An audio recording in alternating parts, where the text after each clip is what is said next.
As we are firmly into the season of Virgo, I wanted to go through some Virgo health considerations, which include movement, diet, and personal things that I've seen within clinical practice. So let's get right into it with the Virgos out there. We have to remember that Virgo is actually the sign of the sympathetic nervous system. So oftentimes their issues are more cognitive first. Since they are a very cerebral sign, they don't realize that once in a while, if they've gone too far, especially with work, that it can essentially bring out all this kind of anxiety, insomnia, nervousness, jumpiness, and this is where that neuroticism comes in with a lot of Virgos in terms of their overall behavior within their health. So more than anything, before a meal, it's really important that Virgos take some nice, good, deep breaths to stimulate parasympathetic tone to actually calm down the intestines, which they rule in medical astrology. It's also a very prudent idea for Virgos to actually have smaller, more frequent meals spread throughout the day, and keeping these meals simple in terms of just any kind of foods that come from the earth or just come from animal protein. Virgos tend to actually do really well with liquid diets, things like broths or soups, anything that's really warm or well cooked and that's easy to digest.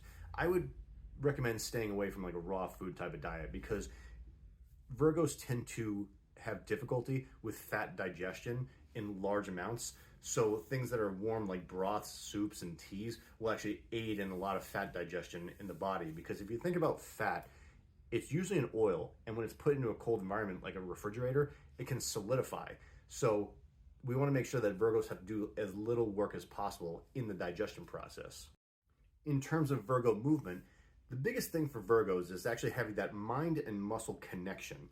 They're fans of mastering the basics of doing exercise and just any kind of corrective exercise work. Simple, efficient, quality over quantity. So making sure we have full range of motion with good technique and good balance. And we want these things repeatable and not too complex, because Virgos are very good about getting in a routine and sticking with that routine. With that being said, in terms of strength and conditioning, it's great for Virgos to start off with the basics like bodyweight things like pull-ups, push-ups, chin-ups, air squats. All these different things will be very good for just helping develop the foundational basics for them in an exercise program. And especially because Virgos rule the intestines, it's important that we take care of this area, the core. So core development in all three planes of motion are going to be very important for Virgos developing a strong, solid foundation as well. So in addition to that, things like overhead squats, Turkish get-ups, front squats, overhead walking lunges are all going to be great tools for developing the core, not just doing things like sit-ups and leg lifts. In terms of running, Virgos are very adept about doing things like long distance running, like half marathons, marathons, even ultra marathons, because it's very methodical. They get in a rhythm and a routine of something. In terms of yoga for Virgos, it's very beneficial that they focus on the precision and integrity of the movements. So things like yin yoga, which has more of a feminine balance to it, as well as yoga nidra and restorative yoga, are going to be very beneficial for overall maintenance of the human body's expression of movement. In terms of sports and classes, Virgos do very well at things like bar, gymnastics, and even something as elegant as ballet. All really good sports for Virgos to apply themselves into. Some clinical key points I want to end this video with is that most of the time when I've seen Virgo patients, they're dealing with typical things like anxiety, sometimes constipation, diarrhea, irritable bowel syndrome, leaky gut symptomatology, as well as kind of like food intolerances and sometimes what's called small intestinal bacterial overgrowth, or SIBO.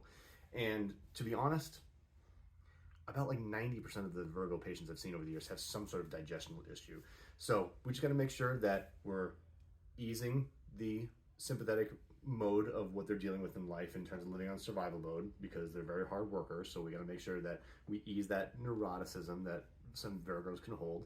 We got to make sure that we're eating quality foods progressively throughout the day, keeping a nice warmth going with their digestion so they can help process fats better, and making sure that they're doing conscious, methodical movements that actually help balance out that structural, chemical, and emotional aspects of them. I hope you learned something, and I hope you guys have an enjoyable Virgo season.